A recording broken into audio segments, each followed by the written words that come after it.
The old church bells had witnessed countless weddings over the centuries, their bronze tongues telling tales of joy, heartbreak, and unexpected turns. But even they had never rung for a ceremony quite like the one that almost happened on that crisp October morning in 2019. In the historic seaside town of Cape May, where Victorian mansions stood like painted ladies against the Atlantic sky and the lighthouse kept its eternal vigil, the Hughes family had been planning weddings for 3 generations.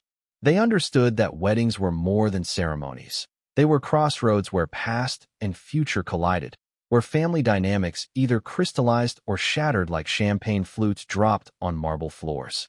The story I'm about to tell you isn't found in any wedding album.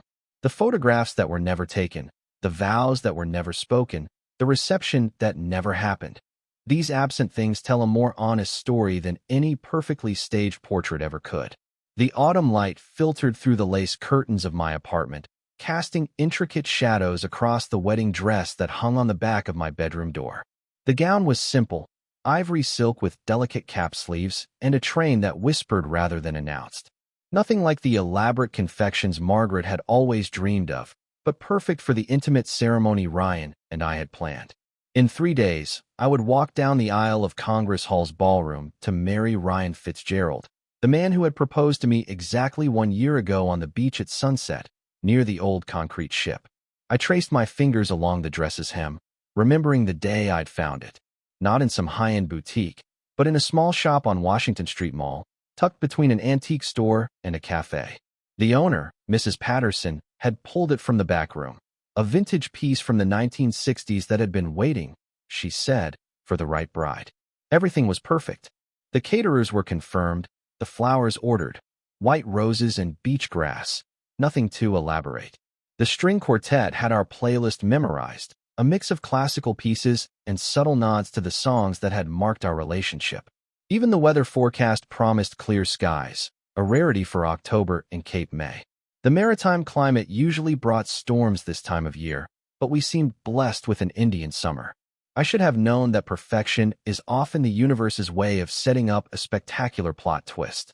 I was reviewing the seating chart one final time when my phone rang at 9:47 p.m. I remember the exact time because I had been staring at the clock, calculating how many hours remained until I became Mrs. Fitzgerald, 62 hours and 13 minutes, to be precise. The caller ID showed my sister's face, a photo from last Christmas where she wore that practiced smile that never quite reached her eyes, standing in front of our parents' house on Lafayette Street, the Victorian gingerbread trim forming a perfect backdrop for her perfectly styled hair. "Margaret," I answered, already detecting something off in the silence before she spoke. The pause was too long, too calculated. The same pause she'd used before announcing she was taking over my high school graduation party or commandeering my college dorm room for her own weekend visits. "Sarah, darling," she began, using the endearment she only employed when she wanted something. "I have the most wonderful news." My stomach tightened. Margaret's wonderful news had a history of being wonderful primarily for Margaret. I could picture her in her Philadelphia penthouse, probably standing by the floor-to-ceiling windows that overlooked Rittenhouse Square, twirling a strand of her perfectly highlighted hair around her finger the way she did when she was about to make a move on the chessboard of our family dynamics. "William proposed," she continued without waiting for my response. "Can you believe it? After 5 years, he finally asked. We're getting married." The words hit me in waves. First, genuine joy, because despite everything, I loved my sister and wanted her to be happy. Then, a creeping dread that had nothing to do with her engagement and everything to do with the timing. I sank onto my bed, the antique iron frame creaking slightly, a sound that always reminded me of our grandmother's house, where Margaret and I had spent summers before everything became a competition. "That's wonderful, Maggie. I'm so happy for you." "It was perfect," she gushed, and I could hear the genuine excitement breaking through her usual composed facade. "He took me to the Townsend family estate in Stone Harbor. You know, the one with the private beach? He had the whole thing set up. Candles, musicians, even had the family heirloom ring resized without me knowing. William Townsend III was everything Margaret had ever wanted, wealthy, connected, with family roots in Cape May going back to the 1800s. His great-great-grandfather had built 3 of the grand hotels that still stood along Beach Avenue. Their on-again, off-again relationship had been the source of family drama for years, with Margaret always wanting more commitment and William always keeping one foot out the door. Until now, apparently. That's amazing, Maggie. When are you thinking? That's why I'm calling, she interrupted. Sarah, I have the most brilliant idea. Let's have a double wedding. This Saturday. The words hung in the air like a challenge. I could hear my own heartbeat in the silence that followed. This Saturday is my wedding day, I said slowly, as if explaining to a child. Exactly. It's perfect. We can share the day. Think about it. Sisters, best friends, getting married together.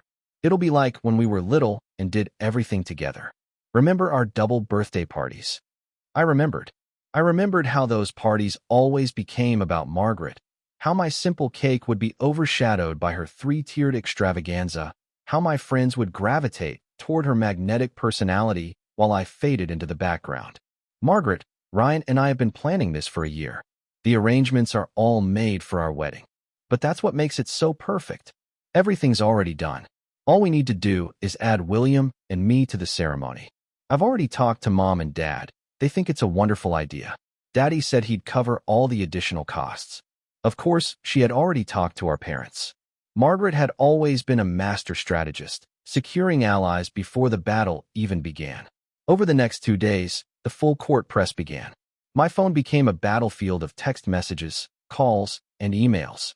The first wave came from my mother's sisters, Aunt Dorothy from Hanfield, Aunt Patricia from Princeton, and Aunt Judith from Avalon. Each call followed the same script, as if Margaret had provided them with talking points. Sarah, dear, Aunt Patricia's cultured voice dripped through the phone. Your mother would have been absolutely thrilled to see her girls married together. You know how she always talked about the importance of family unity. The invocation of my mother's memory was a low blow, but an effective one. Mom had died 5 years ago, just months before Margaret graduated from law school. Her absence still felt like a missing tooth, something you couldn't help but probe with your tongue, even though it hurt. My father, Charles Hughes, called from his office at the bank where he'd worked for 35 years. I could hear him shuffling papers as he talked, probably reviewing loan applications even during this personal call. Sarah, from a practical standpoint, it makes sense. 1 venue, 1 caterer, 1 photographer. We could negotiate better rates for everything. My mother called it serendipitous. My father used words like efficient and cost-effective, though I knew Margaret's wedding additions would likely triple the budget. But the Hughes family had never let costs stand in the way of a society event, and this would be the social event of the season in Cape May. Family members I hadn't heard from in years suddenly had opinions about how special and unique a double wedding would be. Ryan watched me field these calls with growing concern. On Thursday evening, we escaped to our favorite cafe, the Mad Batter, where we'd had our first date 3 years ago. The Victorian house-turned-restaurant was quieter than usual, the tourist season having ended after Labor Day. We sat at the same corner table where Ryan had nervously spilled his coffee on that first date, and where he'd later told me he loved me over pumpkin pancakes. The waitress, Donna, who'd watched our relationship evolve meal by meal, brought us chamomile tea without asking. She'd seen my frazzled state the moment we walked in. You don't have to do this, Ryan said quietly, his hands wrapping around mine. This is our day. But even as he said it, I could see him calculating the social dynamics. Ryan's family was traditional, conservative.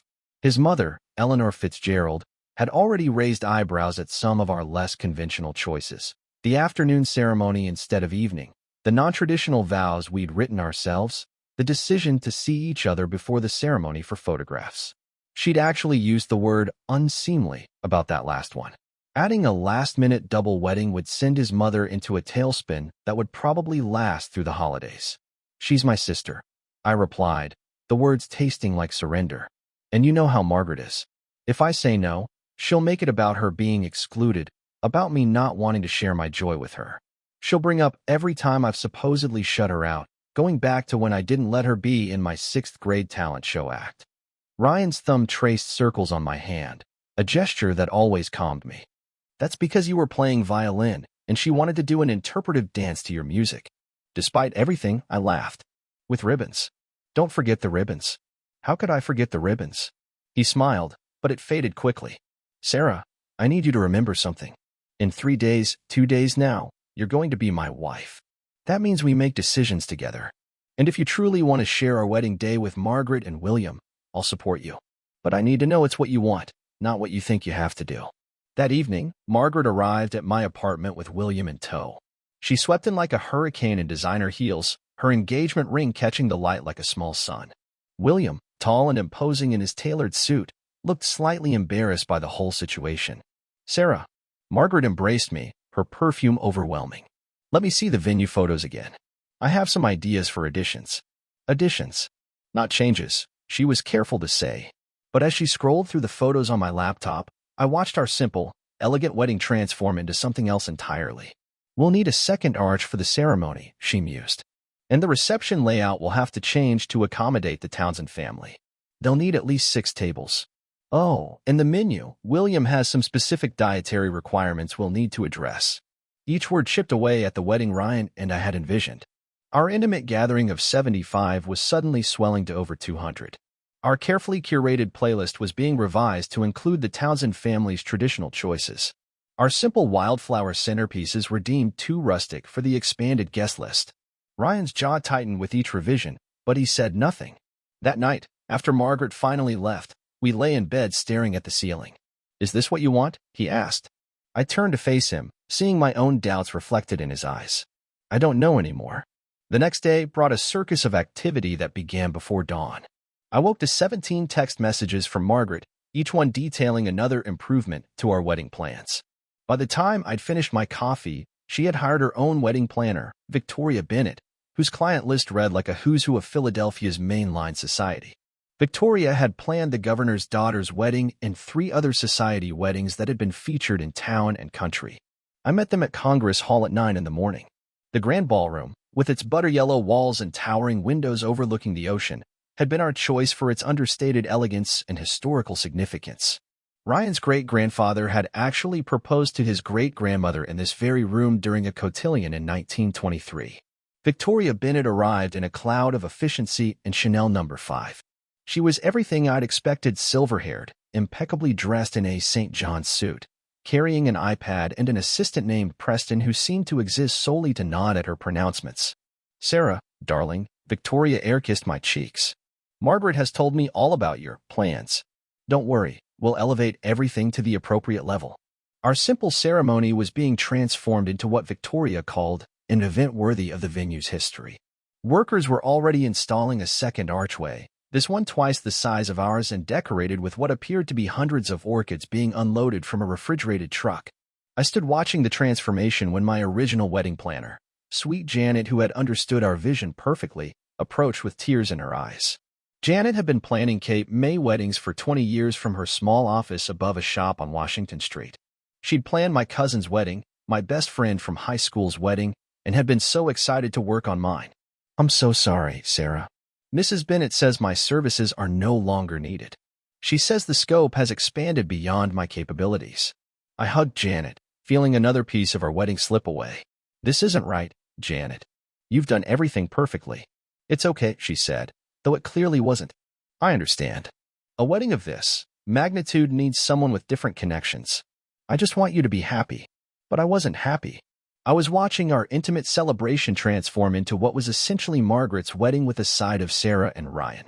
Victoria and Preston were measuring the ballroom, discussing staging areas for the orchestra, additional lighting rigs, and something about bringing in architectural elements to create visual drama.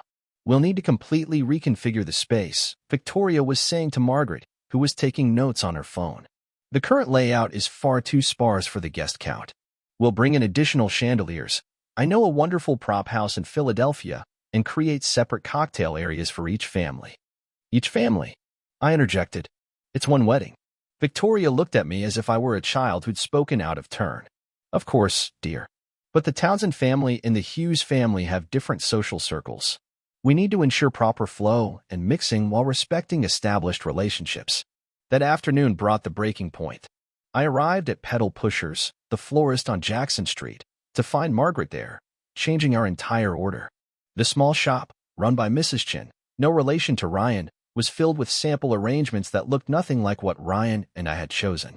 White roses are so predictable, she was saying to the florist. We need something with more drama. Orchids, perhaps. Purple orchids. Those were Mom's favorite flowers, I said quietly from the doorway.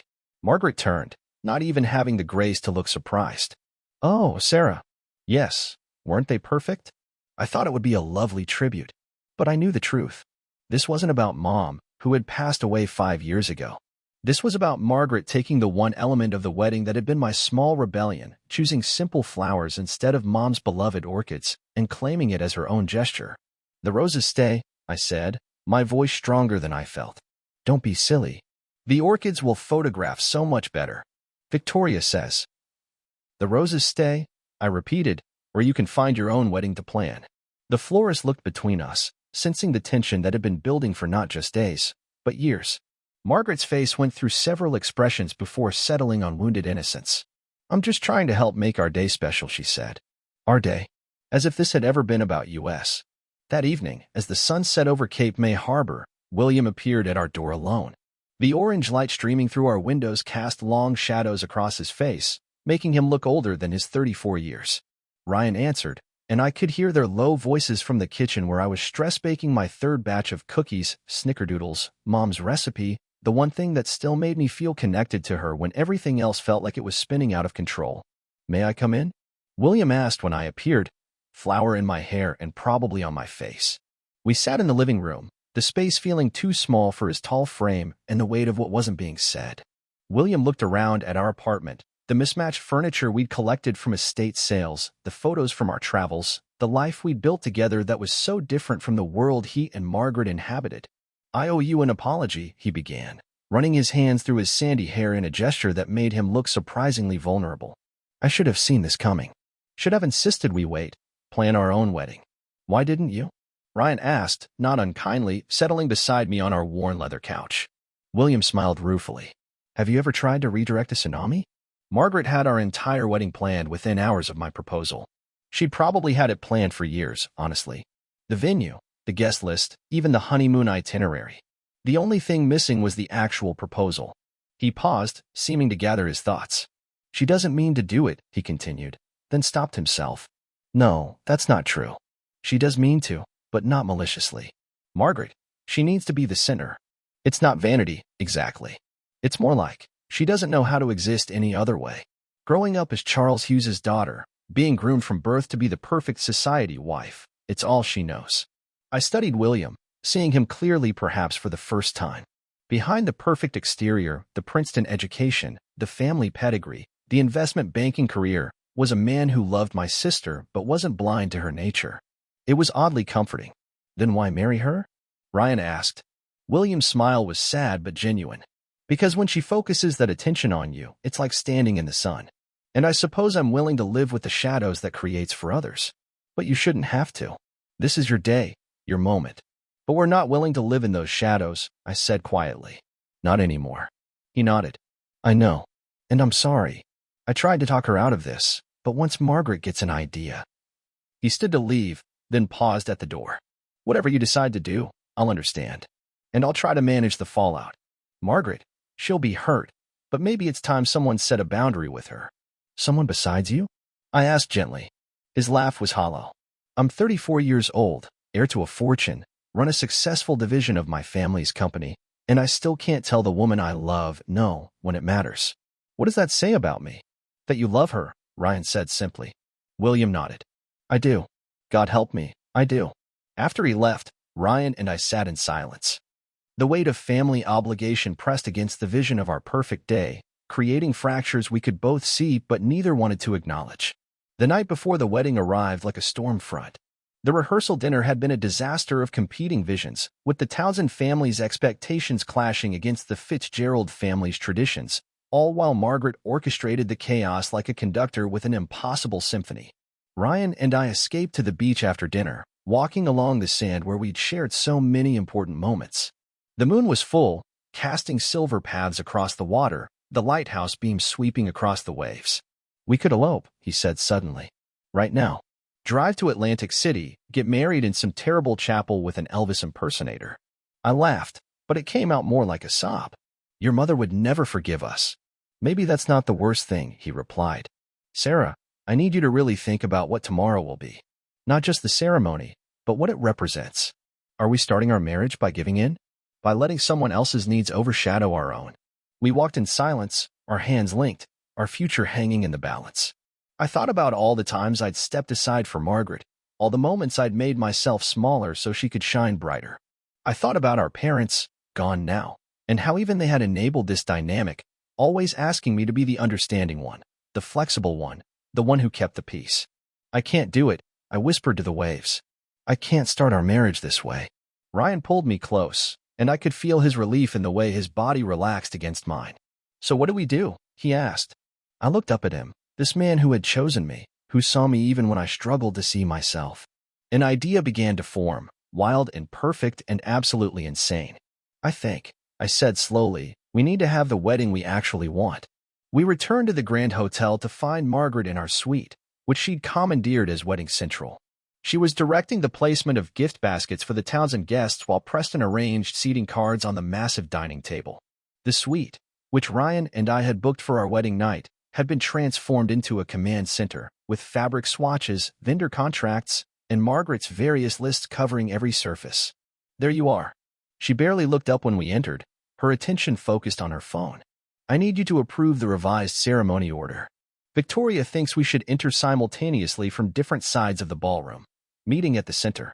It's very avant-garde. Oh, and the photographer wants to do a sunrise shoot on the beach, matching robes, champagne, very editorial. He's already scouted locations. I watched her for a moment, seeing her in her element, commanding, organized, completely oblivious to anything outside her vision. The sister who had once shared my bedroom, who had crawled into my bed during thunderstorms, who had held my hand at our mother's funeral, was barely recognizable under the polished exterior. Margaret, I said, my voice steady. We need to talk. Something in my tone made her stop. She set down her phone, a miracle in itself, and turned, perfectly manicured, eyebrow arched. Ryan and I have decided to get married tonight, I continued. Privately. Just us, the officiant, and 2 witnesses. The silence that followed could have swallowed ships. Preston, sensing danger, quietly excused himself. Margaret's face went through a kaleidoscope of emotions, shock, anger, disbelief, and finally, something that looked almost like fear. You can't, she said, her voice barely above a whisper. Everything's arranged. The guests, the vendors, 200 people are coming tomorrow, Sarah. The Townsends have family flying in from Boston. The governor's wife RSVP'd yes. They're coming to see you marry William, I said calmly. And they still will. It'll be the Townsend Hughes wedding. Just not the Fitzgerald Hughes wedding. But we're supposed to do this together.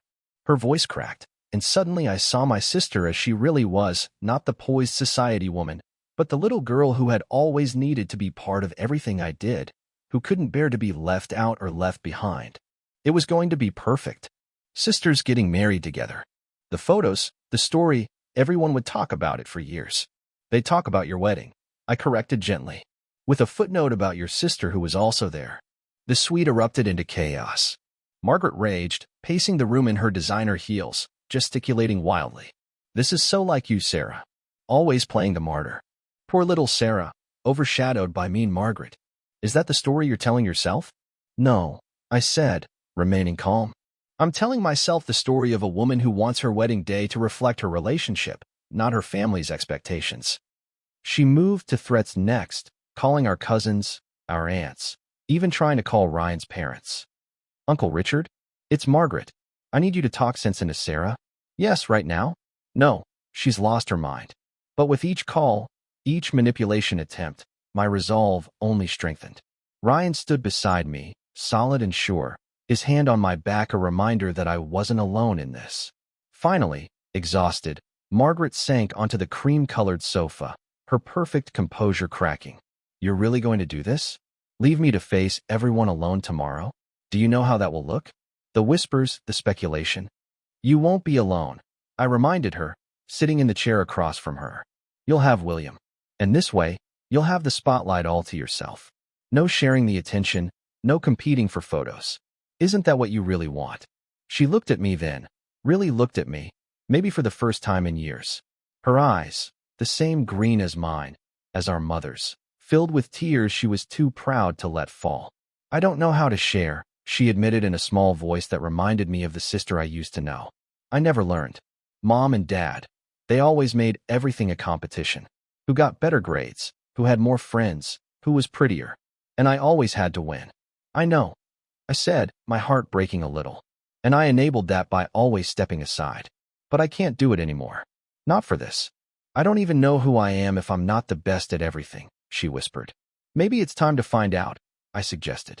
We sat in silence for a moment, the sound of the ocean through the open balcony doors filling the space between us. Finally, she asked, where will you go? For your ceremony? I smiled, thinking of the plan Ryan and I had made on the beach. Mom's garden at the old house on Lafayette Street, where she used to grow her roses. Margaret's composure finally broke completely. Tears spilled down her cheeks, ruining her perfect makeup. She would have loved that, she managed. She always said roses were honest flowers. They had thorns, they weren't perfect, but they were real. Unlike orchids, I said gently, which are beautiful but need very specific conditions to survive. She laughed through her tears, understanding the metaphor. You can still have your orchids tomorrow, I offered. Your tribute to her. She nodded, then surprised me by taking my hand. Her engagement ring pressed into my palm, a cold reminder of all the differences between us. I'm sorry, she whispered. I know I ruined it. I saw you getting married, and I panicked. Like you were leaving me behind. I'm not leaving you, I said. I'm just choosing my own path. Will you still come tomorrow? She asked. To the reception, at least? I looked at Ryan, who nodded slightly. We'll try, I said. The logistics of a midnight wedding required more coordination than we'd anticipated. Ryan made calls while I changed out of my rehearsal dinner dress and into jeans and a white blouse. Not the wedding dress hanging in the suite, but somehow more appropriate for what we were about to do. Janet, our original wedding planner, answered on the second ring despite the late hour. Sarah, is everything all right? How do you feel about coordinating a very different kind of wedding? I asked. 20 minutes later, she arrived at our apartment with Judge Harrison, a family friend who'd been a colleague of my father's before his retirement. The judge, still in his pajamas under a hastily thrown-on suit jacket, seemed more amused than annoyed. Charles Hughes's daughter running off to get married in the middle of the night, he chuckled. Your father would have either been horrified or secretly proud. Knowing him, probably both. We drove in a small convoy to the house on Lafayette Street. The Victorian had been in our family for generations, though none of us lived there now. We kept it as a rental property, but it was between tenants, waiting silently with its memories and its gardens. The house stood like a ghostly bride itself in the moonlight, its gingerbread trim creating intricate shadows. But it was the garden that drew us. Mom's garden, somewhat overgrown now, but still bearing the structure of her careful planning. The rose bushes, pruned by the maintenance company but not truly tended with love, had grown wild. It seemed fitting. William arrived just as we were setting up, having left Margaret with her cousins and a bottle of wine. She wanted me to tell you she understands, he said quietly, and that she'll handle tomorrow. Also, he reached into his jacket. She sent this. It was Mom's pearl necklace, the one she'd worn on her own wedding day, the one that was supposed to be worn by whichever daughter married first. She said you should have it tonight, William continued. The orchids can be her tribute, but this should be yours. I held the pearls, warm from being in William's pocket, and felt my mother's presence more strongly than I had since her death. At 11:47 p.m., under a canopy of stars in our childhood home's garden, Ryan and I exchanged vows. Janet stood to my right as my witness, tears streaming down her face. William, surprisingly, stood for Ryan. The ceremony was everything we dreamed, intimate, meaningful, and entirely ours. Judge Harrison, who had known both our families for decades, spoke about the courage of choosing your own path and the strength found in quiet moments. Ryan's vows referenced our beach walks and cafe conversations, but also our future. Sarah, you've taught me that love isn't about grand gestures or perfect moments. It's about choosing each other in the small moments, the difficult moments, the moments when the easier path would be to give in. I promise to always choose you, to see you when the world tries to make you invisible, and to remind you of your own light when you forget it's there. Mine spoke of finding home not in a place, but in a person. Ryan, you've been my anchor in every storm, my compass when I've lost my way. But more than that, you've been the mirror that showed me who I really am, not who I thought I had to be. I promise to be brave with you, to build a life that's ours, and to never let anyone else's shadow diminish our light. When Judge Harrison pronounced us married, the garden seemed to hold its breath. Then Ryan kissed me, and I swear I could smell Mom's phantom roses on the night air, mixing with the salt breeze from the ocean. Janet snapped photos on her phone, imperfect shots with harsh flash and deep shadows, but capturing something no professional photographer could: the raw joy of two people choosing each other without pretense or performance. Should we tell anyone? Ryan asked as we signed the marriage certificate on the hood of his car, using the judge's briefcase as a makeshift desk.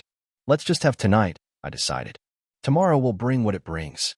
We spent our wedding night not in the luxury suite at the Grand Hotel, but in a small bed and breakfast in Cape May Point, the Seahorse Inn, run by Mrs. Morrison, who asked no questions about our late arrival or the fact that I was wearing my mother's pearls with jeans. We fell asleep to the sound of waves and the knowledge that we'd begun our marriage on our own terms. The next morning, my phone had 67 missed calls and over 100 text messages. Ryan and I sat in bed at the Seahorse Inn, scrolling through them over coffee and Mrs. Morrison's famous blueberry scones. The small room, with its nautical theme and view of the lighthouse, felt like a sanctuary from the storm we knew was brewing. The messages ranged from confused to furious. Cousin Patricia, where are you? Margaret says you're not in your suite. Aunt Dorothy, this is completely unacceptable behavior. Your mother would be appalled. Uncle Richard, call me immediately. But scattered among the outrage were messages of support. Janet had texted simply, "That was the most beautiful wedding I've ever witnessed. Thank you for letting me be part of it." Ryan's brother Sean had somehow already heard. "Mom just told me." Good for you, brother. Sometimes you have to break the rules to make your own. Ryan's mother had left a voicemail that he played on speaker. "Ryan, darling, I've just heard the most extraordinary story from William Townsend. While I certainly don't approve of the unconventional approach, I must admit I'm relieved. That circus yesterday was becoming quite overwhelming. Your father and I will see you at the reception. And Sarah, welcome to the family, properly this time. Should we go to the reception?" I asked Ryan, spreading beach plum jam on my second scone. He considered this, gazing out at the ocean. "Do you want to?" I thought about Margaret, about the guests who had traveled to celebrate, about the elaborate reception that would happen with or without us. But I also thought about facing down 200 people who would all have opinions about what we'd done. I think we should make an appearance, I decided. Not for long, but enough to show we're not hiding. We made our choice, and I don't want to act like we're ashamed of it. Plus, Ryan added with a slight smile, we should probably get our stuff from the suite before Margaret donates it to charity out of spite. We took our time getting ready, walking on the beach first, letting the morning sun warm our faces and the reality of being married sink in. An elderly couple passed us, and the woman smiled knowingly. "Newlyweds?" she asked. "How did you know?" I replied, "Honey, after 53 years of marriage, I can spot that look a mile away." Plus, she winked, "You're wearing a wedding ring with sandy jeans and beach hair. Either newlyweds or having an affair, and you two look too happy to be cheating." We laughed, and she patted my hand. Word of advice? Whatever you did to get that glow, keep doing it. Too many people lose themselves trying to have the wedding everyone else wants. We arrived at Congress Hall as the sun was setting, painting the ocean backdrop in shades of gold and pink. The valet looked confused when we pulled up. Clearly, he'd been briefed on the wedding party's arrivals, and we were several hours late. The transformation was complete. What had been planned as our simple reception had become a grand affair that belonged in the pages of Town and Country. The ballroom glowed with thousands of orchids in every shade of purple and white. Crystal chandeliers, definitely not part of the original decor, hung from elaborate rigging. An entire orchestra was setting up on a constructed stage. Margaret stood at the entrance in a wedding gown that probably cost more than our entire original budget, a Vera Wang creation with a cathedral train and enough beating to require 2 attendants to manage it. When she saw us, her face went through several expressions before settling on resigned acceptance. "You came," she said simply. "We came," I confirmed. William appeared at her side, looking relieved and handsome in his perfectly tailored tuxedo. "The photographer would like a few shots of both couples, if you're willing, for the family album." And so we stood together, 2 brides, 2 grooms, smiling for cameras that would capture a fiction that this had all been planned, that we were one big happy family celebrating together. I was still in my simple white sundress from the morning, Ryan in khakis and a button-down. Next to Margaret and William's formal splendor, we looked like we'd wandered in from a beach picnic. Which, in a way, we had. "Sarah, The photographer said diplomatically, "Would you like to change into your gown for the photos?" "No," I said simply. "This is perfect." Margaret squeezed my hand, briefly, almost imperceptibly, but I felt it. During the reception, Ryan and I mingled carefully. The two narratives of what had happened were already forming. Some guests didn't even realize anything had changed. Others whispered behind their hands, the story of our midnight wedding already becoming legend, growing with each telling. I heard they eloped to Atlantic City. One of William's cousins whispered loudly near the bar. "No, no," another corrected. "They got married on the beach at sunrise." Very bohemian. Ryan and I exchanged amused glances and said nothing to correct either version. Eleanor Fitzgerald cornered us near the dessert table, a massive creation featuring not one but 3 wedding cakes. "Well," she said, studying us with sharp eyes, "this is certainly not what I expected." But then again, her expression softened slightly. Ryan has never done what was expected. It's what I've always admired about him, even when it drove me to distraction. "I'm sorry if we disappointed you," I began, but she waved me off. "Disappointed? My dear, I sat through that rehearsal dinner last night wondering how my son's simple wedding had turned into a 3-ring circus. When William told me what you'd done, my first thought was, thank God someone in this family has sense." When it came time for speeches, Margaret surprised me. She stood, champagne glass in hand, and the room fell silent. Even in this moment, she commanded attention effortlessly. "My sister taught me something important last night," she said, her voice carrying across the room. "She taught me that love means choosing what's right for you, even when it's difficult, even when it disappoints people, even when it means stepping out of the shadow of expectations." She turned to look at me directly. "Sarah and Ryan chose each other in the way that was truest to who they are. Not in this ballroom, not with all of you watching, but in a quiet moment that belonged only to them. And while my instinct is to be hurt that I wasn't included," she paused, seeming to gather herself, "I'm learning that not everything has to be about me. So to the Fitzgeralds, may your marriage be as strong as your convictions, and may you always have the courage to choose your own path." The room applauded, though I could see confusion on many faces. We stayed for the first dance, Margaret and William, to something classical and elegant, exactly what you'd expect at a society wedding. Then we slipped away as the party continued, stopping only to say goodbye to a few close friends and family members who seemed genuinely happy for us. In the weeks that followed, the story of the double wedding that wasn't became family lore. Some relatives still didn't speak to me. Others admitted, quietly, that they admired what we'd done. Margaret and I found our way back to each other slowly.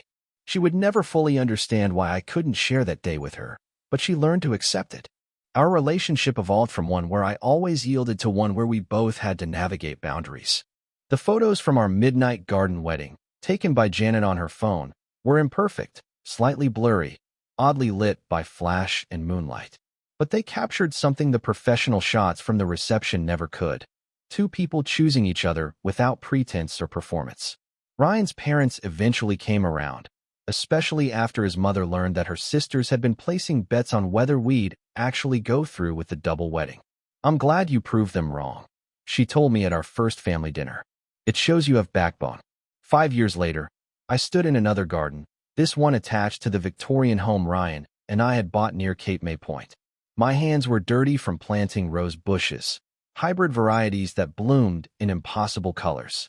"Aunt Sarah," a small voice called, and I turned to see Margaret's daughter, Elizabeth, running toward me with William close behind. "Careful of the thorns," I warned, but she was already experienced, having helped me plant the first bushes 2 years ago. "Mommy says you're going to teach me about the different types," Elizabeth said, her face serious with 4-year-old importance. "I am," I confirmed. "But first, let me tell you about your grandmother's roses." As I told Elizabeth about the woman she'd never meet, but whose love of flowers lived on in both her daughters, I caught William's eye. He smiled, understanding passing between us. Margaret arrived an hour later, designer heels sinking into the garden soil. "I still don't understand the appeal of dirt," she announced, but she sat on the garden bench anyway, watching her daughter learn to deadhead roses. "Remember Mom's garden?" she asked suddenly. "Every day," I replied. Do you ever wonder what she would have thought? About the wedding, I mean. I considered this, my hands still working the soil. I think she would have been disappointed at first, but then she would have said what she always said, that we each have to bloom in our own way. Margaret laughed, a real laugh, not her society version. God, she and her flower metaphors.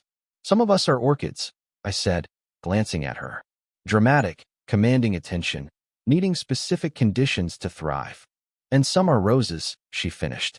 Beautiful in simplicity, stronger than they look, growing even in difficult soil. We sat in comfortable silence, watching Elizabeth chase butterflies between the bushes. The wedding that had almost torn us apart had, in its strange way, allowed us to finally see each other clearly. That evening, as our families gathered for dinner, the Fitzgeralds and the Townsends, unlikely allies in the garden, Ryan raised his glass. To choosing your own path, he said, his eyes finding mine across the table. To family, William added, in all its complicated forms. To flowers, Elizabeth contributed seriously, making us all laugh. To second chances, Margaret said quietly, her eyes meeting mine. I raised my own glass, thinking of midnight ceremonies and morning revelations, of traditions broken and bonds reforged. To growing where you're planted, I said, even if you have to transplant yourself first. The glasses clinked, crystals singing in the evening air. In the garden, the roses bloomed on, each in their own time, each in their own way, beautiful not in spite of their differences, but because of them.